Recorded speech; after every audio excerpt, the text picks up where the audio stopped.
할렐루야. 오늘도 우리 하나님의 말씀 앞에 잘 나오셨습니다. 오늘도 우리에게 복음이 필요한 하루인 것 같습니다.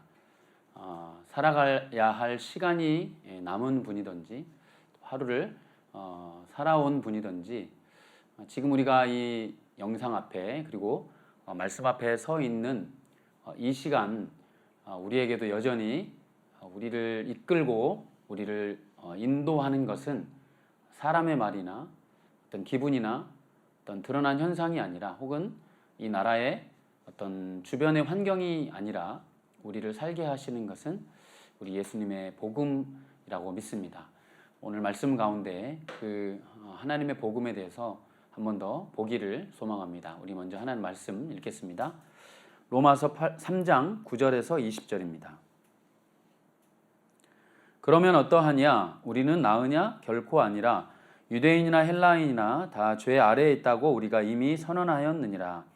기록된 바 의인은 없나니 하나도 없으며 깨닫는 자도 없고 하나님을 찾는 자도 없고 다 치우쳐 함께 무익하게 되고 선을 행하는 자는 없나니 하나도 없도다. 그들의 목구멍은 열린 무덤이요 그 혀로는 속임을 일삼으며 그 입술에는 독사의 독이 있고 그 입에는 저주와 악독이 가득하고 그 발은 피 흘리는데 빠른지라. 파멸과 고생이 그 길에 있어 평강의 길을 알지 못하였고 그들의 눈앞에 하나님을 두려워함이 없느니라 함과 같으니라. 우리가 알거니와 무릇 율법이 말하는 바는 율법 아래에 있는 자들에게 말하는 것이니 이는 모든 입을 막고 온 세상으로 하나님의 심판 아래에 있게 하려 함이라. 그러므로 율법의 행위로 그의 앞에 의롭다 하심을 얻을 육체가 없나니 율법으로는 죄를 깨달음이니라. 아멘. 우리는 어떤 삶을 꿈꾸고 있을까요? 여러분은 어떤 삶을 꿈꾸고 있습니까? 여러분이 진정 이 삶 가운데 여러분이 바라고 소망하는 것은 과연 무엇일까요? 각자 다 다를 줄로 생각이 됩니다. 그런데 오늘 성경에 보면 사도 바울은 우리에게 무엇보다도 복음이 필요한 존재들임을 우리에게 다시 한번 상기시켜주고 있습니다. 이 영상을 보시는 여러분 가운데에는 성품이 착한 분도 계실 수도 있고 좀 남들보다 좀 튀는 그러한 약함을 가지고 계신 분도 있을 수 있습니다. 아니, 우리 모두는 다 약함이 있습니다. 반면에 또 강점도 있습니다. 근데 그 강점만 이제 부각을 하는 분이 계신가 하면 너무 이 약점만 파고드는 분도 계십니다. 때로는 열등감에, 때로는 그래서 교만함에 우리는 요동치죠. 그것이 우리의 삶입니다. 우리의 본성이고요. 오늘 성경은 우리에게 이렇게 말합니다. 결론은 하나입니다. 우리에게는 답이 없다. 이것이 오늘 이 성경 로마서 3장 9절에서부터 나오는 말씀의 핵심입니다. 우리에겐 답이 없습니다. 여러분은 동의하십니까? 한번 곰곰이 여러분 자신을 살펴보시기를 바랍니다. 제 자신을 봐도 아침에 눈을 뜰 때부터 저녁에 다시 잠자리에 드는 이 하루 24시간 동안에 우리는 얼마나 많은 내가 의도하든 의도하지 않던 죄악된 생각들, 죄악된 모습들, 우리는 그렇게 살아갈 수밖에 없는 존재들임을 다시 한번 여실히 보게 됩니다. 그래서 우리에게는 무언가가 필요합니다. 무언가가 필요하죠. 외부로부터는 구원이 필요합니다. 오늘 우리가 누군가? 사도 바울은 9절에 그러면 우리는 나으냐? 여기서 우리는 유대인들입니다. 아시죠? 유대인들은 율법을 받았습니다. 하나님으로부터 선택받은 백성이다.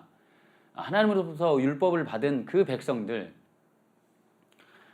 그래서 많은 유대인들이 우리는 이방인과 다르다라는 그 선민의식을 가지고 살아가고 있습니다. 지금도 그렇게 살아가고 있죠. 그런데 그 선민의식이라는 것이 우리가 뭔가를 잘해서가 아니고 전적인 하나님의 긍휼하심 때문에 이스라엘 백성들에게 하나님이 율법을 주신 건데 이스라엘은 그것을 시간이 지나면서 우리가 뭔가 그래도 좀 나은 사람이기 때문에 우리는 뭔가 율법을 받았다라고 오해하게 되었습니다. 그것이 문제였습니다.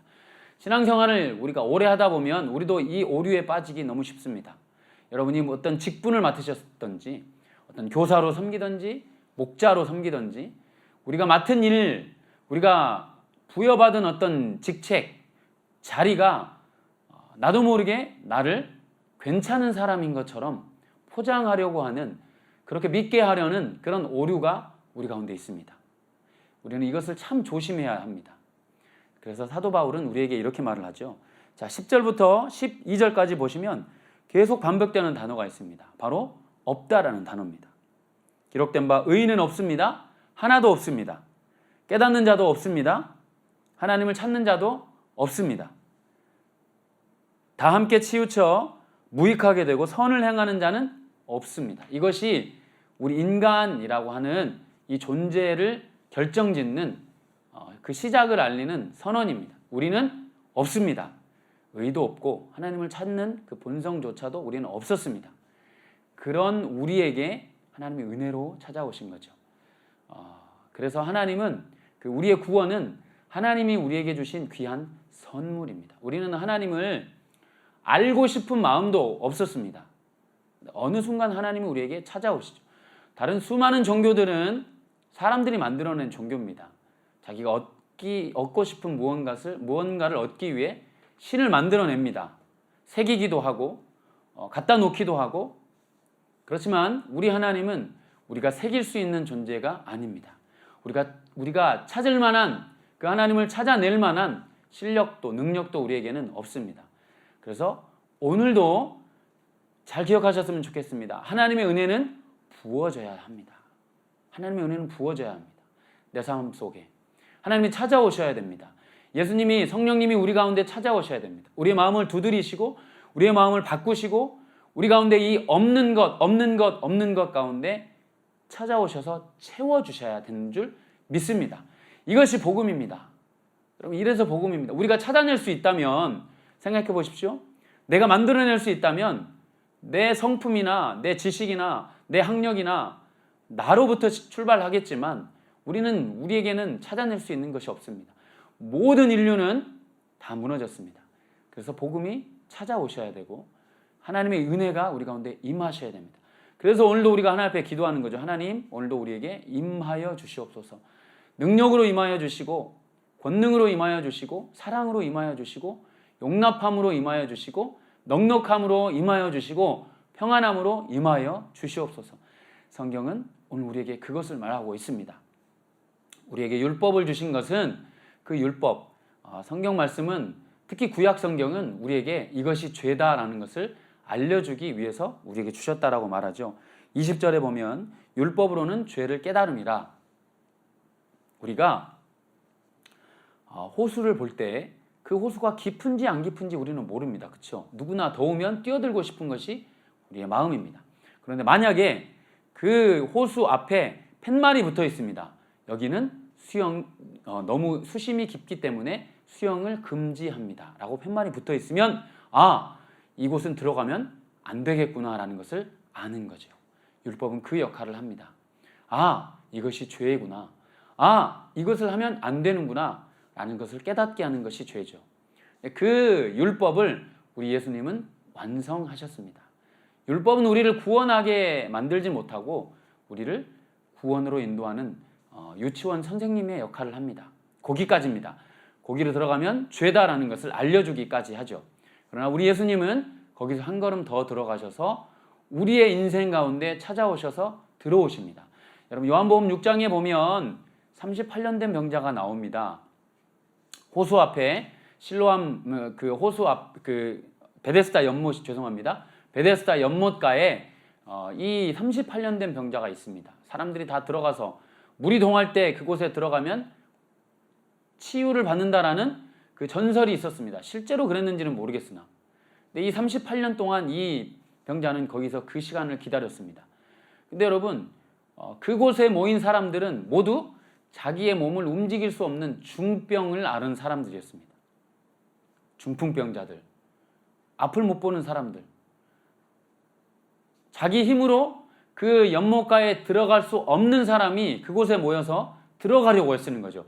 여러분, 이 요한복음 6장이 우리에게 주는 메시지는 그겁니다. 우리도 똑같이 그 베데스다 연못에 누워서 물이 동하기를 기다리는 사람이다. 왜? 우리는 사실 그 물이 동하든 동하지 않든 그곳에 들어갈 만한 실력이 없어요. 중풍병으로 일어날 수조자차 없는 사람이 어떻게 그 연못에 들어가겠습니까? 앞을 못 보는 사람들이 어떻게 그곳에 들어가겠습니까? 근데 우리는 그것을 마치 할 수 있는 것처럼 기다리는 거죠. 오늘 말씀처럼 이 율법을 행하면 내가 구원을 받을 수 있을 것이라고 착각하죠. 그런데 우리 예수님이 찾아오십니다. 중풍병자에게, 그 38년 된 병자에게 예수님은 찾아가십니다. 우리의 삶에 구원을 만들어낼 수 없는 우리가 스스로 구원을 만들어내려고 착한 일도 해보고 선을 쌓아보기도 하고 율법을 지켜보려고 하지만 우리는 그것으로부터 구원을 만들어낼 수가 없는데 예수님을 우리가 그래서 만나야 되죠. 그러나 예수님은 우리에게 찾아오십니다. 사도 바울은 이 말씀을 우리에게 하고 있습니다. 사랑하는 여러분, 오늘도 우리의 인생에 그 예수님이 찾아오시기를 기도하셨으면 좋겠습니다. 하나님, 이 내 삶의 이 부분에 하나님의 구원이 필요합니다. 내 성품에 하나님의 구속이 필요하고 내 직장 가운데 하나님의 구원하심이 필요합니다. 우리의 가정 속에 하나님의 구원하심이 필요합니다. 내 육체의 이 연약함 속에 예수님의 구원하심이 필요합니다. 찾아와 주시고 만나 주시고 만져 주시고 역사해 주시옵소서. 이것이 성경이 로마서 가운데 우리에게 말씀하시고 있는 내용입니다. 오늘도 이 말씀을 기억하시고 하나님을 구하실 수 있는 하루가 되기를 소망합니다. 하나님을 구하십시오. 예수님을 만나기를 소망하시고 기도하시는 오늘 하루가 되기를 간절히 소망합니다. 우리 같이 한번 기도하시겠습니다. 좋으신 하나님 아버지, 그렇습니다. 우리는 의인이 아닙니다. 기록된 바 의인은 없나니 하나도 없고 다 치우쳐 무익하게 되고 선을 행하는 자는 없습니다. 하나님을 두려워하는 사람은 없습니다. 그런 가운데 하나님 우리에게 귀한 은혜를 주셔서 하나님을 알게 하시고 주를 만나게 하시고 주를 찾게 하신 은혜를 주시니 감사드립니다. 하나님, 그래서 오늘도 우리에게는 예수님이 필요합니다. 예수님만이 내 인생의 구원자이시고 우리의 가정의 구속자이시고 우리의 삶의 소망이 예수님 뿐이심을 기억하는 하루가 되기를 소망합니다. 우리 주님을 찾게 하여 주옵소서. 주님이 내 삶 가운데 들어오셔서 만져주시고 임재해 주셔야 소망이 있고 기쁨이 있고 힘이 있습니다. 아버지 하나님, 오늘도 우리가 주님을 구하오니 성령 하나님 오늘도 우리에게 임재하여 주시옵소서. 만나 주시옵소서. 해결하여 주시옵소서. 치유하여 주시옵소서. 감사드리며 예수 그리스도의 이름으로 기도드리옵나이다. 아멘.